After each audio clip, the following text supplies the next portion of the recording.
जय Hind alpha squad, आपका स्वागत है हमारे YouTube channel apex study hub में। तो ये है हमारा एसिड बेस और सॉल्ट का लेक्चर नंबर 2। इस लेक्चर में हम बात करेंगे एसिड और बेस के टाइप्स की और साथ ही उनकी कुछ प्रॉपर्टीज़ की, और इसके बाद आपको मैं बताऊंगा कि एसिड और बेस की स्ट्रेंथ किस तरह से बदलती है या कुछ जो फैक्टर उसको अफेक्ट करते हैं, किसकी वजह से ये स्ट्रेंथ बढ़ेगी या घटेगी।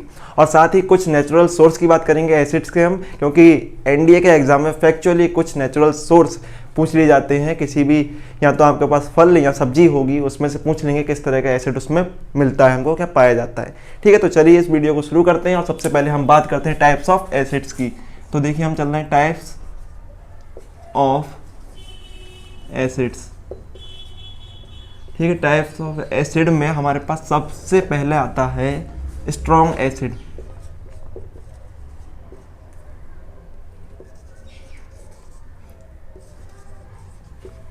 अब ये स्ट्रॉन्ग एसिड क्या होते हैं, अब देखिए दूसरा भी मैं लिख देता हूँ, फिर हम इसको दोनों को एक साथ समझते हैं, फिर हम बात करेंगे वीक एसिड की। वीक एसिड, अब एसिड और जो है तो स्ट्रॉन्ग और वीक वो कब होगा उसके बारे में समझते हैं। तो हमें सबसे पहले ये समझना जरूरी है कि एसिड क्या होते हैं। तो आर्हेनियस थ्योरी को अगर हम देखें तो एसिड वो होते हैं, ऐसे सब्सटेंस होते हैं जो वाटर में डिसॉल्व होने पर H+ आयन देते हैं। क्या देते हैं? H+ आयन हमको देते हैं when they are dissolved in water. ठीक है, अब जो जितना ज़्यादा H+ आयन देगा वो उतना ज़्यादा ही एसिडिक होगा, और जो जितना कम H+ आयन देगा वो उतना कम एसिडिक नेचर का होगा। इतना आप समझ रहे होंगे कि जो सब्सटेंस ज़्यादा H+ आयन दे और बड़ी आसानी से दे दे, यानी आपने कोई सब्सटेंस लेकर आए, सब्सटेंस A और सब्सटेंस B, और इन दोनों सब्सटेंस को आपने क्या करा, वाटर में डिसॉल्व करा। यानी अलग अलग हम करेंगे, एक साथ नहीं कर रहे हैं, अलग अलग। तो जब A को वाटर में डिसॉल्व करा तो इसने ज़्यादा मात्रा में या ज़्यादा अमाउंट में हमको क्या दिया, H+ आयन दिया, और जब इसको डिसॉल्व किया गया तो इसने बड़े कम मात्रा में हमको H+ आयन दिया और बड़ी मुश्किल से दिया। तो जो जितनी ज़्यादा मात्रा में दे देगा और आसानी से दे देगा तो वो स्ट्रॉन्ग एसिड होगा। ठीक है, और जो कम मात्रा में देगा यानी H+ आयन की जो नंबर है, नंबर ऑफ H+ आयन कम हो, ठीक है, तो वो क्या होगा, वीक एसिड होगा। तो यहाँ पर स्ट्रॉन्ग एसिड क्या होगा, स्ट्रॉन्ग एसिड वो होते हैं ऐसे एसिड्स जो हमें वाटर में डिसॉल्व करने पर H+ आयन ज़्यादा देते हैं, यानी ज़्यादा अमाउंट में देते हैं और साथ ही बड़ी आसानी से दे देते हैं, तो वो होते हैं हमारे स्ट्रॉन्ग एसिड। वही वीक एसिड कौन हो गए, ऐसे सब्सटेंस या ऐसे एसिड की बात करें तो ऐसे एसिड जो वाटर में डिसॉल्व होने पर कम मात्रा में और बड़ी मुश्किल से हमको H+ आयन देते हैं, तो उन्हें हम बोलते हैं वीक एसिड। तो इसको आप समझ में आ गया होगा। जैसे आपको मैं कुछ स्ट्रॉन्ग एसिड और वीक एसिड के एग्जांपल बोल देता हूँ, वो आप देख सकते हैं। जैसे कि अगर हम HCl की बात करें तो एक हमारा स्ट्रॉन्ग एसिड है, क्योंकि हम इसको डिसॉल्व करेंगे तो अच्छी खासी मात्रा में H+ आयन आसानी से दे देता है। ठीक है, फिर इसी तरीके से H2SO4 भी हमारा स्ट्रॉन्ग एसिड है। तो H2SO4 क्या है, स्ट्रॉन्ग एसिड है, तो ये भी H+ आयन हमको दे रहा है और ये SO4-। वहीं अगर हम वीक एसिड की बात करें तो मैं आपको ले देता हूँ एसिटिक एसिड। ये क्या है, हमारे पास एक वीक एसिड है, क्योंकि ये कम मात्रा में यानी बहुत ही कम अमाउंट में हमको H+ आयन देता है। ठीक है, अच्छा मैंने यहाँ पर एक माइनस कम कर दिया, इसको माइनस कर देता हूँ, इसको प्लस कर देते हैं। तो ये कम मात्रा में, ये जो है H का अमाउंट बड़ा कम होता है। ठीक है, आपको देखने में तो लग रहा है यहाँ पर, सॉरी मैंने ये यहाँ भी बना दिया, तो इसको ऐसे कर लेते हैं, एसिटेट आयन होगा और वहाँ पर हमें H+ आयन दे दिया, लेकिन बहुत ही कम मात्रा में। फॉर्मिक अगर एसिड को हम ले लें तो सेम वो भी हमारे साथ इसी तरीके से आयन देगा। फॉर्मिक एसिड तो CHCOO- हो जाएगा, ये हमें मिल गया है, और दूसरा हमें मिलेगा H+ आयन, ये भी बहुत ही कम मात्रा में देगा, तो ये वीक एसिड हो गए। यहाँ आपको कैसे ध्यान रखें कि स्ट्रॉन्ग एसिड क्या होते हैं, वीक एसिड क्या होते हैं, तो इतना आप ध्यान रख के चलिए कि जितने भी हमें कार्बनिक यानी कार्बनिक कंपाउंड मिलेंगे तो वो क्या होंगे, हमारे सभी कार्बनिक एसिड होंगे, वो सब होंगे हमारे वीक एसिड। ठीक है, जिनमें भी कार्बन मिल जाएगा, कार्बन वाले जितने कार्बन कंटेनिंग एसिड्स जो होंगे वो सभी हमारे वीक एसिड होंगे। तो ये बड़ा सिंपल हो जाता है याद करना वीक एसिड को। बाकी स्ट्रॉन्ग एसिड को आप पढ़ लेंगे तो इस तरीके से आपको वीक और स्ट्रॉन्ग एसिड में अंतर समझ में आ गया होगा। इसके बाद अगर हम बात करें तो तीसरे नंबर पे जिसको हम बोलते हैं ऑक्सी एसिड। क्या बोलते हैं, ऑक्सी एसिड्स। ठीक है, अब ऑक्सी एसिड्स क्या होते हैं, आपको सबसे पहले एसिड अगर है तो एसिड में हाइड्रोजन होगी, है नॉर्मल हम बात कर रहे हैं, वहाँ पर हाइड्रोजन होगी। ठीक है, अब यहाँ जो ये थोड़ा डिफाइन करा गया है, ध्यान रखें, लुईस और ब्रॉन्स्टेन लोरी कॉन्सेप्ट भी मैंने आपको बताया था, वहाँ पर बिना हाइड्रोजन के भी वो एसिड हो सकता था, ठीक है। लेकिन यहाँ हम जो बात कर रहे हैं वो कौन सा है, हमारा आर्हीनियस कॉन्सेप्ट है। तो आर्हीनियस कॉन्सेप्ट में तो वही होगा जिसके पास हाइड्रोजन होती है, और ये जो डिफाइन करा गया वो आर्हीनियस कॉन्सेप्ट को लेकर ही करा गया है। तो आर्हीनियस कॉन्सेप्ट कहता है कि एसिड के पास हाइड्रोजन आयन जरूर होगा, ठीक है। अब यहाँ पर हमारे पास क्या है कि अगर ऐसा कोई एसिड है जिसके पास हाइड्रोजन तो है, पर हाइड्रोजन के साथ में उसके पास ऑक्सीजन भी है, समझ में आ रहा है। यानी ऐसे भी एसिड, ऐसे जितने भी एसिड है जिनके पास ऑक्सीजन है, तो उनको हम बोल सकते हैं ऑक्सी एसिड्स, ठीक है।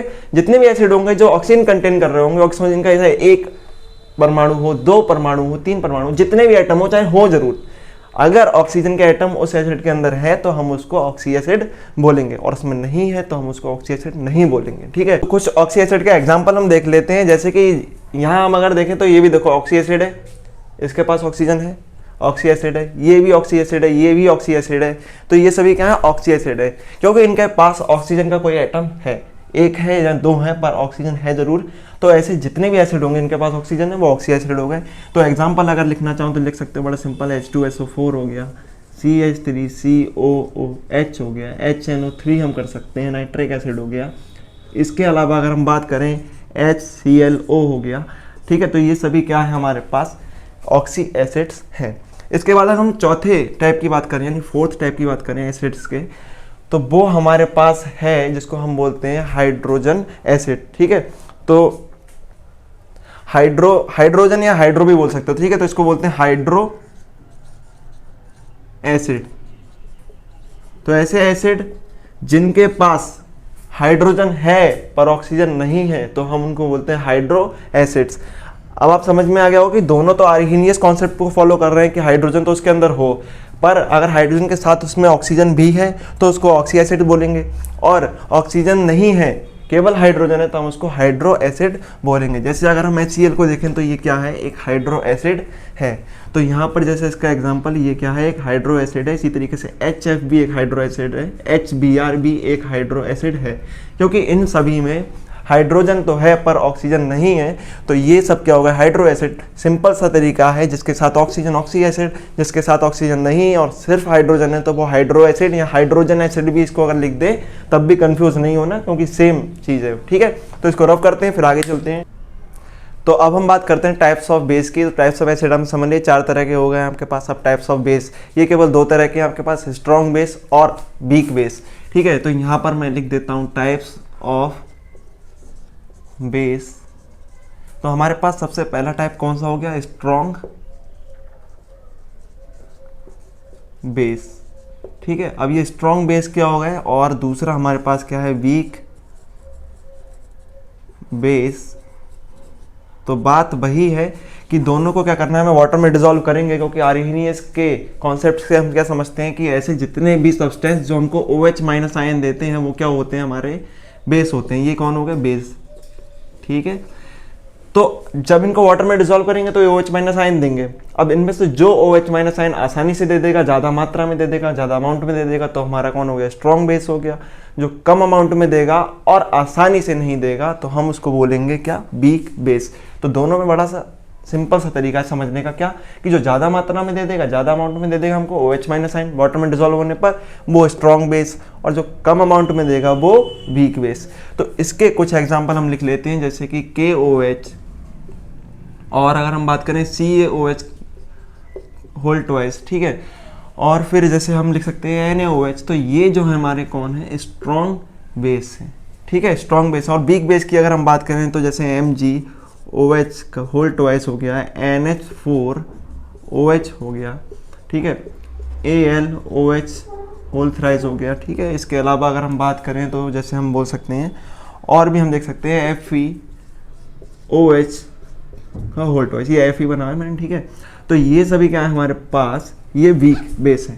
अब वीक बेस कौन होगा, यानी जो कम मात्रा में, यानी आपको देखने में तो लग रहा होगा यार भैया इसके पास तो 3 है, लेकिन आसानी से देता नहीं है तो इसके पास, लेकिन इतनी आसानी से नहीं देगा जितनी आसानी से ये दे देंगे। भले इसके पास एक OH आयन है पर ये ज़्यादा आसानी से दे देता है, ये नहीं देते हैं, इस वजह से ये वीक बेस है और ये स्ट्रॉन्ग बेस है। तो इतना आपको समझ में आ गया हो, इसको रफ करते हैं। फिर देखिए मैं आपको यहाँ बताऊँगा कि जो किस तरह से इनकी स्ट्रेंथ का जो सी क्रम है वो बदलेगा, चाहे वो बेस हो या एसिड हो। तो अब देखिए हम बात कर रहे हैं increasing order of acidic strength. अब ये मैं इसलिए करा रहा हूँ क्योंकि एनडीए में बड़ा फैक्चुअली पूछ लेते हैं आपको कि अगर 3-4 दे दिए तो इनमें से कौन सबसे ज़्यादा एसिडिक नेचर का है। यहाँ ऑप्शन में दे दिया आपको, मान लीजिए इसी को दे देते हैं पहले वाले को, और इसके 4 कॉम्बिनेशन बना के आपको दे दिए कि इनमें से कौन सा ऑर्डर एसिडिक स्ट्रेंथ का सही है, तो आपको पता होना चाहिए। तो ये आपको याद करने होंगे कि कौन सा ऑर्डर होता है। अब ये इंक्रीजिंग ऑर्डर है, यानी हम वहाँ से इधर आएंगे, लेफ्ट टू राइट चलेंगे तो हमारे पास एसिडिक स्ट्रेंथ का और एसिडिक स्ट्रेंथ है वो बढ़ती जाएगी। तो यहाँ पर HF से ज़्यादा एसिडिक HCl होता है, उससे ज़्यादा HBr, फिर H। अब इसके पीछे रीज़न बता दे रहा हूँ मैं। इसके पीछे का रीज़न ये होता है क्योंकि ज़्यादा के पीछे रीज़न नहीं पूछते, जो मेन जो मोटे मोटे रीज़न होते हैं हम 10th लेवल वाले बता रहे हैं, क्योंकि 10th लेवल की केमिस्ट्री आती है, मैं आपको पहले ही बता चुका हूँ। तो इसका रीज़न ये होता है क्योंकि यहाँ पर एटॉमिक साइज बढ़ जाता है, ठीक है। यहाँ पर जो दूसरा एटम हाइड्रोजन के साथ जुड़ा हुआ है उसका साइज बढ़ता जाएगा। देखिए HF से जो HF में हाइड्रोजन है तो उसको तो आप छोड़ दो, हाइड्रोजन तो सब में कॉमन है। फिर F का जो साइज होता है उससे ज़्यादा बड़ा साइज होता है Cl का, फिर उसके ज़्यादा ब्रोमीन का साइज उससे बड़ा हो जाता है, फिर आयोडीन का साइज उससे बड़ा हो जाता है। अब जब साइज बड़ा हो जाता है तो इनके बीच की बॉन्ड लेंथ बढ़ जाती है, वो दूरी बढ़ जाती है, ठीक है। अब वो दूरी बढ़ने से होता है क्या कि जब इसको वाटर में डिसॉल्व किया जाएगा तो जब लेंथ ज़्यादा या दूरी ज़्यादा होती है तो वो हाइड्रोजन का जो आयन होता है वो आसानी से उससे टूटकर अलग हो जाता है और वो वाटर में डिसॉल्व हो जाता है। इसका मतलब वो आसानी से हाइड्रोजन आयन निकल जाएगा। तो इसमें बड़ा पास पास में होते हैं तो इसमें थोड़ा मुश्किल से निकलता है, ठीक है।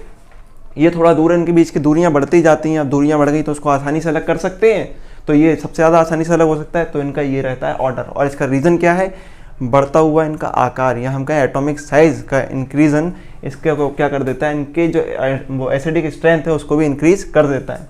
इसके बाद अगर हम यहाँ देखें जो अगला हमारा क्या ऑक्सी एसिड है, देखो ऑक्सी एसिड आपको समझ में आ गया, पीछे बताया ऑक्सीजन है HOI, HOBr, HOCl।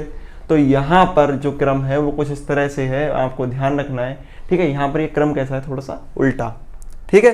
तो ऑक्सी एसिड में ये क्रम उल्टा हो गया है। यहाँ HI देखिए कम हो गया, HOI अगर हम वैसे देखें तो इसमें अगर ऑक्सीजन आ रही है तो वहाँ HOI से ज़्यादा एसिडिक होता है HOBr, फिर उससे ज़्यादा HOCl। नेक्स्ट अगर हम देखें तो इसमें देखिए C2H6 से ज़्यादा एसिडिक C2H4, फिर C2H2 और H2O। आगे देखते हैं NH4+ से ज़्यादा एसिडिक होता है H3O+। H3O+ मैंने आपको बताया था हाइड्रोनियम आयन होता है। ये कब मिलता है हमको, जब हम क्या करेंगे वाटर में डिसॉल्व करते हैं किसी एसिड को, तो एसिड का जो H+ आयन होता है वो वाटर के साथ रिएक्ट करके क्या बना लेता है, H3O+ आयन बना देता है, जिसको हम हाइड्रोनियम आयन कहते हैं। इसका भी नेचर कैसा होता है, एसिडिक होता है, ठीक है। फिर H2F+, ये भी एसिडिक होता है पर ये H3O+ से भी ज़्यादा होता है। आगे हम बात करें ये जो हमारे एसिड है HNO3 से ज़्यादा होता है HCl, फिर उससे ज़्यादा H2SO4, फिर HBr, फिर HClO4, ठीक है। इसके अलावा ये जो मैं आपको बता रहा हूँ ये और बहुत ज़्यादा इंपॉर्टेंट है, तो इसको बिल्कुल नहीं भूलना। अच्छा, ये जो इंपॉर्टेंट है वो आपको बता देता हूँ, ये भी और ये भी, ये बहुत ज़्यादा इंपॉर्टेंट है आपके लिए। साथ में आपको एक ये इंपॉर्टेंट मिलेगा और ये, इनसे ज़्यादा क्वेश्चन आ सकते हैं, बन सकते हैं। तो इसमें अगर समझते हैं तो यहाँ पर देखिए जैसे जैसे हम अगर हमारे पास कोई ऑक्सी एसिड है, ठीक है, और ऑक्सी एसिड में जो बचे हुए उस एसिड के जो कंपोनेंट्स हैं वो सेम रहते हैं, और साथ में उसमें जो ऑक्सीजन के नंबर हैं, ऑक्सीजन एटम है वो बढ़ते जाते हैं, तो उसके एसिडिक नेचर या एसिडिक स्ट्रेंथ होती है वो भी बढ़ती जाती है। जैसे वहाँ हम HClO देखेंगे तो उससे ज़्यादा एसिडिक होता है HClO2, उससे ज़्यादा HClO3, फिर HClO4। तो जैसे जैसे ऑक्सी एसिड के अंदर ऑक्सीजन की नंबर बढ़ता है, ऑक्सीजन की संख्या बढ़ जाती है, उसका एसिडिक स्ट्रेंथ भी बढ़ जाती है। फिर ये हम देख रहे हैं अगला हमारे पास H2O से ज़्यादा एसिडिक होता है H2S, फिर H2SE, ठीक है। इसके बाद अगर हम बात करें HiO3, फिर H उससे ज़्यादा एसिडिक होता है HBrO3, फिर होता है HClO3, ठीक है। तो जैसे आप यहाँ समझ सकते हैं उसको सेम इससे रिलेट कर सकते हैं कि यहाँ पर देखिए ऑक्सी एसिड जब बन गया था तो ये वाला जो क्रम था ऊपर का वो उल्टा हो गया था, सेम यहाँ पर भी उल्टा ही रहा, चाहे ऑक्सीजन के नंबर यहाँ पर 1 था, यहाँ पर 3 हो गए, ठीक है। फिर यहाँ हम बात करते हैं जो हमारे कार्बनिक एसिड हैं, कार्बनिक अम्ल हैं, तो CH3COOH यानी एसिटिक एसिड से ज़्यादा एसिडिक होता है CH2Cl COOH। यहाँ पर देखिए हुआ क्या है कि यहाँ पर जो H है वो रिप्लेस हो गया है एक Cl से, ठीक है। ये प्रतिस्थापन अभिक्रिया या आप सब्स्टिट्यूशन रिएक्शन बोल सकते हैं। तो वहाँ पर क्या होता है, एक Cl ने क्या करा, उसको H को हटा दिया, उसकी जगह पर आकर लग गया। तो जैसे जैसे आप उसको रिप्लेस करते जाएंगे, यहाँ पर से हाइड्रोजन के नंबर जितने कम होते जाएंगे, Cl बढ़ता जाएगा उतना ही उसका एसिडिक नेचर भी बढ़ता जाएगा। आपको समझ में आ रहा है? इसके अंदर क्या हो रहा है, ये जो नंबर ऑफ हाइड्रोजन है वो कम हो, जितना नंबर ऑफ हाइड्रोजन यहाँ पर कम होता जाएगा ये वाला, क्योंकि आपको देखिए ये नहीं कम करना है क्योंकि यही तो एसिडिक नेचर को उसको बता रहा है, इससे कोई मतलब नहीं होता है। तो जैसे जैसे ये कम हो रहा है तो इसका एसिडिक नेचर बढ़ता जा रहा है। ठीक है, समझ में आ गया आपको? तो इसीलिए स्टार मार्क कर दिया, क्योंकि इस तरह के जो क्वेश्चन है यहाँ से ज़्यादा बनेंगे, तो इसको याद रख लें। इसके बाद अभी बात करेंगे increasing order of basic strength, तो इसको एक बार आप स्क्रीनशॉट भी ले सकते हैं। ठीक है, तो अब देखिए हम बात करें increasing order of basic strength, तो ये आपके लिए 7 दिए हैं। इसमें आप देखना है कि ये भी कुछ आपको यहाँ पर कॉम्बिनेशन दिए हैं, इसको याद रखना है। ठीक है, तो ऊपर वाला कॉम्बिनेशन सबसे पहले आप देख रहे होंगे, तो इस कॉम्बिनेशन को क्या करो, एक बार वीडियो पीछे जाना, वहाँ पर आप देखोगे कि ये जो है कॉम्बिनेशन, ये सभी जो पहला वाला कॉम्बिनेशन एसिडिक स्ट्रेंथ का था उसके कॉन्जुगेट बेस हैं। ठीक है, अब इस कॉन्जुगेट बेस में वहाँ पर क्या था, HF था पहले, फिर HCl था, फिर HBr था, फिर HI था। लेकिन इसके कॉन्जुगेट बेस की अगर हम बात करें तो बिल्कुल उल्टा हो गया इसका ऑर्डर। तो पहले हमारे पास I-, फिर उससे ज़्यादा बेसिक होता है Br-, फिर Cl-, फिर F-। ठीक है, इसके बाद अगर हम बात करेंगे फिर देखते हैं सेकंड पर क्या है, F-, देखिए उसी के कॉन्जुगेट है, फिर OH- जो H2O से लिया गया है, फिर C2H-, ये किसका कॉन्जुगेट बेस है, C2H2 का। ठीक है, फिर NH2 है जो NH3 का है, फिर C2H3 है जो C2H4 का है, और ये C2H6 है 6 का, C2H5 ये कॉन्जुगेट बेस है। कॉन्जुगेट बेस भी आपको बताते चल रहा हूँ क्योंकि ये भी पूछ लेते हैं। ठीक है, तो इनका क्रम आपको समझ में आ गया होगा। फिर अगर हम देखें तो जो हमारे बड़े पॉपुलर बेस होते हैं जिनको आप बड़ा देखते रहते हो वो कौन है, NH4OH से ज़्यादा बेसिक होता है CaOH का होल ट्वाइस, फिर उससे ज़्यादा NaOH, फिर KOH। ठीक है, आगे हम देखते हैं NH4OH से ज़्यादा अगर हम देखें, ये सब यहाँ हम कह सकते हैं इसको अमोनियम एसिड या नाइट्रोजन एसिड, नाइट्रोजन बेस बोल सकते हैं, एसिडिक बेस, तो नाइट्रोजन वाले बेस हैं ये सभी। तो इनमें क्या क्रम है आप देख सकते हैं, NH4OH से ज़्यादा N2 और H4, फिर उससे ज़्यादा NH4। ठीक है, फिर नीचे हम देखते हैं तो NH3 से ज़्यादा बेसिक होता है CH3 का होल थ्राइस N। ठीक है, फिर अगर हम बात करें CH3 NH2, उससे ज़्यादा होता है CH3 का होल ट्वाइस NH। ठीक है, इसके बाद हम नीचे बात करें तो H2O से ज़्यादा NH3, फिर उससे ज़्यादा NaOH। नीचे हम बात करेंगे तो देखें SE H- से ज़्यादा होता है SH-, फिर OH-। तो ये तो कुछ ऑर्डर रहे, यहाँ पर आपको कुछ ध्यान में रखें ना रखें, लेकिन आपको इतना जरूर रहना चाहिए, ये वाला इसको स्टार मार्क कर लो, ये याद रहना चाहिए आपको, ये वाला याद रहना चाहिए। ठीक है, और साथ ही इसको याद रख लेना क्योंकि इनसे ज़्यादा आपको क्वेश्चन पूछे जाएंगे। ठीक है, तो ये रह गया बेसिक स्ट्रेंथ का ऑर्डर हो गया, तो दोनों के स्क्रीनशॉट लेकर रख लो, पढ़ते रहना बार बार, अच्छे से याद कर लेने हैं। ठीक है, तो आगे हम चलते हैं। ठीक है, चलिए अब हम बात कर रहे हैं प्रॉपर्टीज ऑफ एसिड्स की। जैसे कि एनडीए में आपको डायरेक्ट रिएक्शन तो कोई पूछी नहीं जाती है, पर उस पर कुछ उससे जुड़ी हुई चीज़ें आपसे पूछ लेंगे तो वो आपको आनी चाहिए। तो सबसे पहला अगर हम बात करें तो वो तो कोई प्रॉपर्टीज यार सबको पता है कि अम्ल खट्टे होते हैं और बाकी वो नीले लिटमस को लाल कर देते हैं, वो सबको पता होगा। ठीक है, फिर हम बात करते हैं रिएक्शन विद मेटल। ठीक है, तो रिएक्शन विद मेटल, तो मैं आपको बड़ा एक सिंपल सा तरीका बताऊंगा जिससे आपको याद रहेगी। आप क्या करें, एक तरफ अब एसिड जब होता है और वो मेटल से रिएक्शन करता है किसी भी, तो मेटल से रिएक्शन करने पर वो बनाता है सॉल्ट।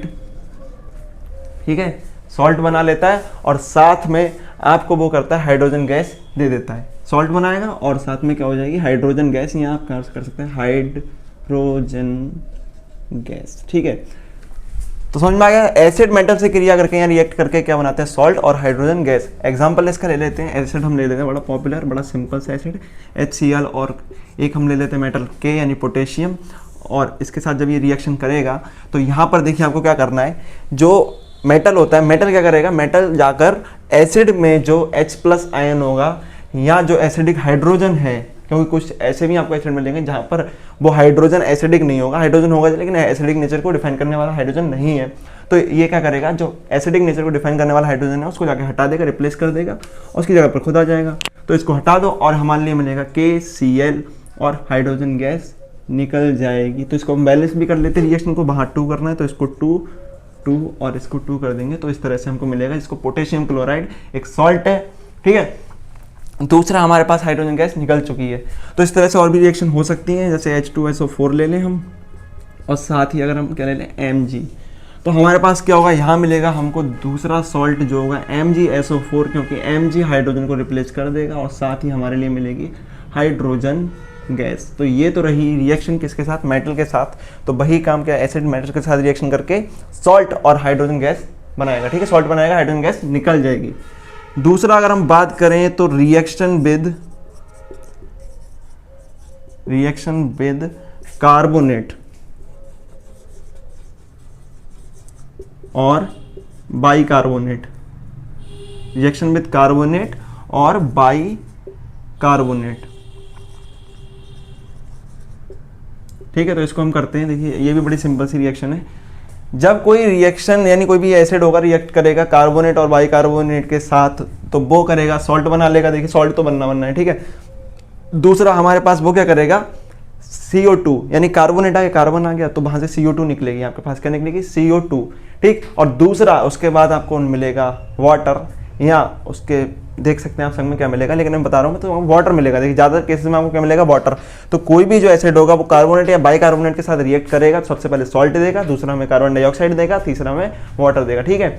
तो ये हमें पता होना चाहिए, क्योंकि अगर किसी ने ऐसे पूछ लिया, किसी ने यार NDA में पूछ लिया कि ये इसके साथ क्रिया करके क्या देगा हमको, या हमें कोई एसिड दे दिया है तो एक कार्बोनेट नीचे लिखा हुआ है, उससे पूछ लिया कि इसके साथ रिएक्शन करके क्या क्या मिलेगा, तो उसमें से निकलने में से कौन सा एक चीज़ मिलेगी, कौन सा सब्सटेंस इसमें से निकलेगा, ठीक है, प्रोडक्ट कौन सा होगा, तो आप उसमें बता सकते हैं देख के, ठीक है। तो क्या करेंगे, यहाँ पर हम लिखते हैं एसिड, और एसिड रिएक्ट करेगा किसके साथ, कार्बोनेट के साथ। तो कार्बोनेट या बाइकार्बोनेट के साथ जब ये रिएक्ट करेगा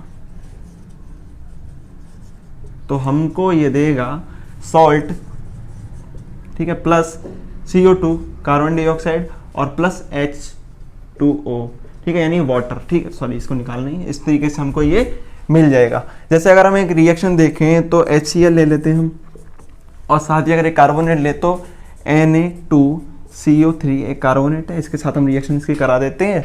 तो इसके साथ रिएक्ट करेगा तो देखिए आपको होता क्या है, कार्बोनेट में ये होगा कि कार्बोनेट में कार्बोनेट आयन को आप छोड़ दीजिए, दूसरा बचा हुआ जो आपको क्या है, मेटल है आपका, वही मेटल क्या करेगा, जाके हाइड्रोजन को हटा देगा वहाँ से, उसकी जगह पर जाकर पहुँच जाएगा।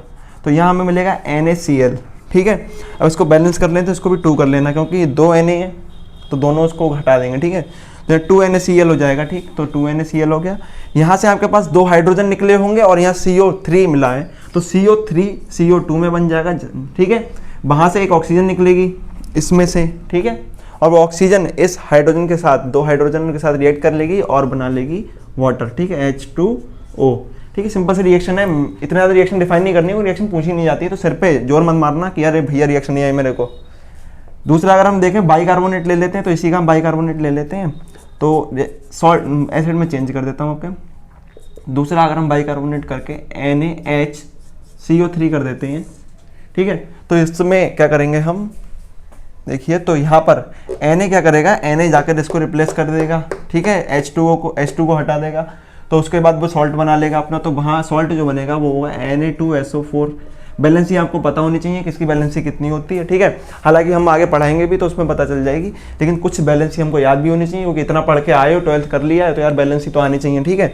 तो Na ने क्या करा, इसको रिप्लेस कर दिया, तो यहाँ पर Na2SO4 हो गया, तो ये यहाँ पर 2 होना चाहिए, ठीक है।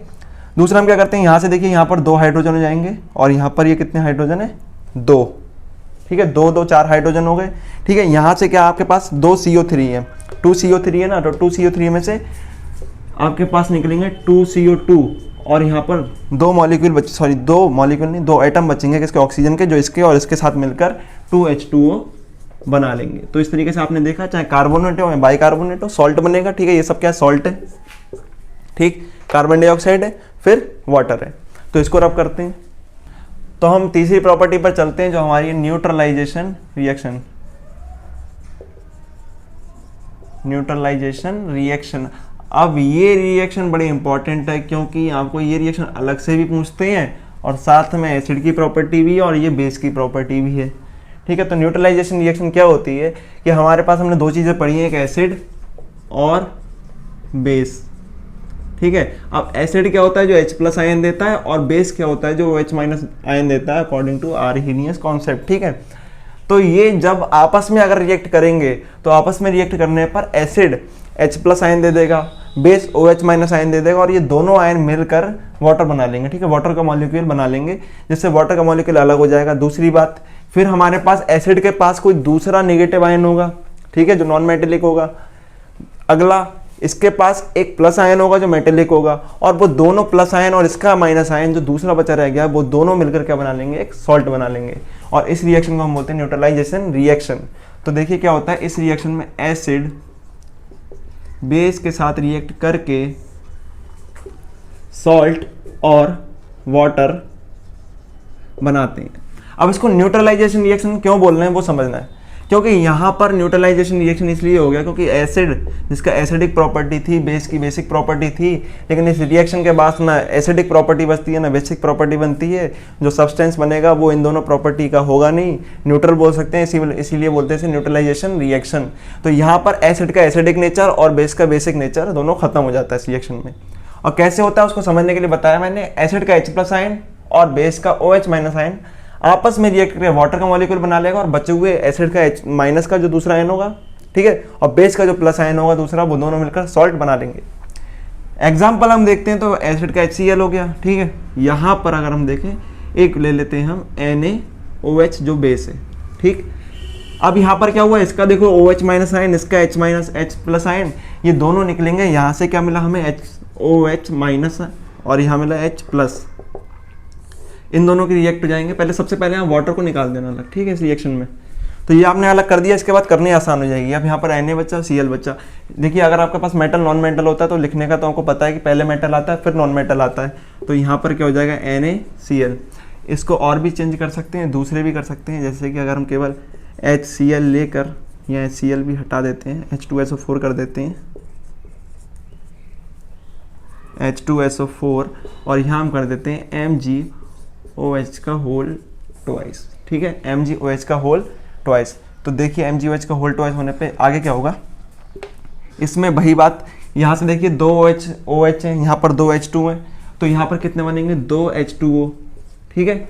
फिर आगे रिएक्ट करेगा तो ये मिलेगा MgSO4, ठीक है। तो ये सॉल्ट हो गया, ये सॉल्ट हो गया, वाटर हो गया, वाटर हो गया। तो ना एसिडिक नेचर बचा ना बेसिक नेचर बचा, तो बचा क्या, केवल सॉल्ट, ठीक है। इसीलिए इसको बोलते हैं न्यूट्रलाइजेशन रिएक्शन। बाद इसके साथ में आपको एक मैं चीज बता भी देता हूं, जो कि होती है हीट ऑफ न्यूट्रलाइजेशन, ठीक है, हीट ऑफ न्यूट्रलाइजेशन। अब क्या है ये कि जब भी कोई न्यूट्रलाइजेशन रिएक्शन होगी, यानी एसिड और बेस आपस में रिएक्ट करेंगे, तो उन दोनों की रिएक्शन होने पर एक हीट निकलती है, ठीक है, उसको हम बोलते हैं हीट ऑफ न्यूट्रलाइजेशन, ठीक है, या हीट ऑफ न्यूट्रलाइजेशन रिएक्शन ऐसे भी आप बोल सकते हैं। तो ये कितनी होती है, इसकी अमाउंट कितना होता है, उसकी हम बात करते हैं, ठीक है। तो सबसे पहले आप ये समझ लें कि जो हीट ऑफ न्यूट्रलाइजेशन रिएक्शन अब कब निकलती है, जब एसिड और बेस आपस में रिएक्ट करते हैं, उसमें सॉल्ट और वाटर तो बनते ही हैं, लेकिन साथ में हीट यानी ऊष्मा भी निकलती है, जिसको हम हीट ऑफ न्यूट्रलाइजेशन बोलते हैं। अब यहाँ पर जो हीट ऑफ न्यूट्रलाइजेशन बोली गई है आपको, वो स्ट्रॉन्ग बेस और स्ट्रॉन्ग एसिड की बोली गई है। किसकी, आपके पास कौन होगा, स्ट्रॉन्ग एसिड होगा, और प्लस कौन है, स्ट्रॉन्ग बेस, ठीक है। तो यानी दोनों ही कैसे हैं, स्ट्रॉन्ग। तो इन दोनों की कंडीशन में जो न्यूट्रलाइजेशन की हीट होगी वो होगी आपकी -13.7 किलो कैलोरी, ठीक है, -30.7 किलो कैलोरी, ठीक है। इतना आपको समझ में आ गया। ये कब है, जब स्ट्रॉन्ग एसिड है, स्ट्रॉन्ग बेस है। इसके अलावा अगर हम इसको जूल में अगर कन्वर्ट कर दें तो ये हो जाती है -57.3, ये पॉइंट है, ठीक है, किलो जूल। समझ में आ गया आपको क्या हो गया। अगर हम किलो कैलोरी में देखें तो -13.7 किलो कैलोरी, और जूल में देखें तो -5.3 किलो जूल, ठीक है। तो ये हो गई न्यूट्रलाइजेशन हीट। इसके अलावा बात करें, लेकिन ये हीट है स्ट्रॉन्ग एसिड स्ट्रॉन्ग बेस के लिए। इनमें से अगर कोई भी एक वीक हो जाता है या दोनों ही वीक हो जाते हैं, तो उस दोनों ही कंडीशन में क्या होगा कि न्यूट्रलाइजेशन जो हीट है वो इससे कम हो जाएगी, ठीक है। क्योंकि आपको ये पूछा जा सकता है एनडीए में कि एक रिएक्शन के लिए न्यूट्रलाइजेशन हीट इतनी है या इससे कम है, तो उसमें पॉसिबिलिटीज़ क्या है कि वो दोनों क्या हो सकते हैं, ठीक है। तो इस तरीके से क्वेश्चन बन सकता है कॉम्बिनेशन, वरना आपसे ये पूछ सकते हैं कि स्ट्रॉन्ग बेस और स्ट्रॉन्ग एसिड के लिए न्यूट्रलाइजेशन हीट इतनी है, तो अगर कोई उसमें से वीक हो जाता है या दोनों वीक हो जाते हैं तो न्यूट्रलाइजेशन हीट बढ़ जाएगी या कम हो जाएगी, तो इसका मतलब क्या है, सीधे सीधे कम हो जाएगी। ठीक है, तो इतना आपको ध्यान रखना है। फिर इसको रब करते हैं और आगे चलते हैं। तो चलिए अगली प्रॉपर्टी की हम बात करते हैं, reaction with metal oxide. Reaction with metal oxide.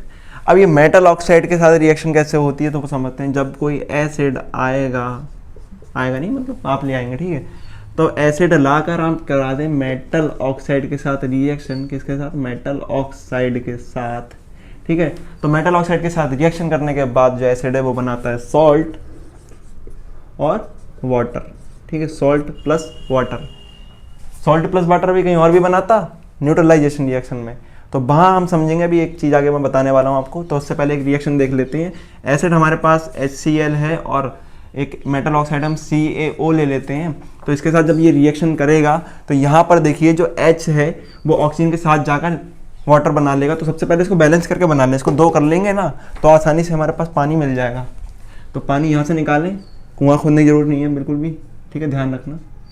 तो यहाँ से हमें मिल गया H2O, सही है। अब बात याद रख सकते हैं अपने को तो बस पानी निकालने हैं, ठीक है। तो जितनी रिएक्शन हमें पहले पानी निकाल लो, पानी निकल के बाद बना लेंगे। फिर Cl के साथ ये कर ले क्रिया तो ये हो जाएगा CaCl2, ठीक है। तो ये हमारे पास सॉल्ट बन गया और वाटर बन गया।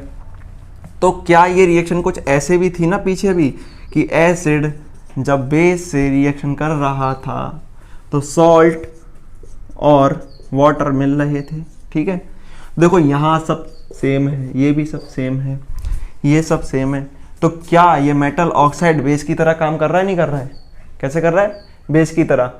तो मेटल ऑक्साइड किसकी, बेस की तरह बिहेव कर रहा है। तो इसका मतलब जो मेटल ऑक्साइड होते हैं वो बेसिक नेचर के होते हैं। तो इतना आपको ध्यान रखना है, जो मेटल ऑक्साइड होते हैं वो बेसिक नेचर के होते हैं। पर इसके अलावा अगर हम आगे देखें तो कुछ मेटल ऑक्साइड ऐसे भी होते हैं जो बेसिक नेचर के साथ साथ दूसरे नेचर के भी होते हैं। उनकी बात तो हम कल की वीडियो में करेंगे। और इस वीडियो में तो यहाँ भी एक चीज़ आपको और बता दूँ, फिर इसको खत्म करते हैं, ठीक है।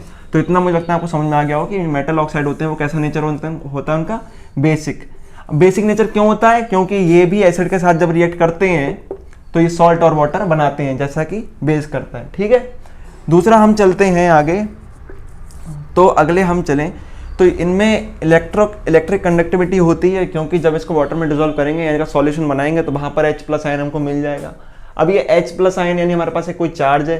अब इलेक्ट्रिसिटी फ्लो कब होती है, चार्ज की प्रेजेंस में, तो इसकी वजह से इलेक्ट्रिसिटी उसके सॉल्यूशन में फ्लो होने लगेगी, ठीक है। तो इतना आपको ध्यान रखना है। दूसरा इसकी कोरोसिव प्रॉपर्टी या कोरोसिव नेचर की बात करें हम, तो इसको तो आप जानते ही हैं कि जो एसिड होता है वो कोरोसिव नेचर का होता है, ठीक है। तो इसका मतलब अगर आप इसे किसी भी जगह पर या कोई आपके पास लकड़ी भी है, हाथ है, कहीं भी डालेंगे तो क्या करेगा, उसका कोरोजन कर देगा, यानी उसको जला देगा, खत्म कर देगा, इसको पिघला देगा, ठीक है। तो ये भी आपको ध्यान रखना। ये तो बताने वाली चीज़ नहीं थी, बाकी सब जानते हैं। स्ट्रॉन्ग एसिड होगा तो वो ज़्यादा कोरोसिव नेचर का होगा और वीक एसिड होगा तो कम कोरोसिव नेचर का होगा। तो कुछ वीक एसिड वगैरह भी होते हैं जो हमारे अलग अलग तरह के खाने के जो पदार्थ होते हैं उनमें भी पाए जाते हैं, साथ ही हमारे अंदर डाइजेस्टिव सिस्टम के अंदर भी होते हैं। तो उनकी बात हम अगली वीडियो में करेंगे। साथ ही बेस की कुछ प्रॉपर्टीज़ की बात करेंगे और कुछ और इंपॉर्टेंट फैक्ट्स, जहां क्योंकि फैक्चुअल नॉलेज आपको पता होनी चाहिए, क्योंकि फैक्चुअल क्वेश्चन ही आपको ज़्यादा पूछे जाएंगे, ठीक है। तो इस वीडियो में इतना ही, मिलेंगे अगली वीडियो में। और तब तक अगर ये वीडियो अच्छी लगी इसको लाइक कर लें और चैनल को सब्सक्राइब करें।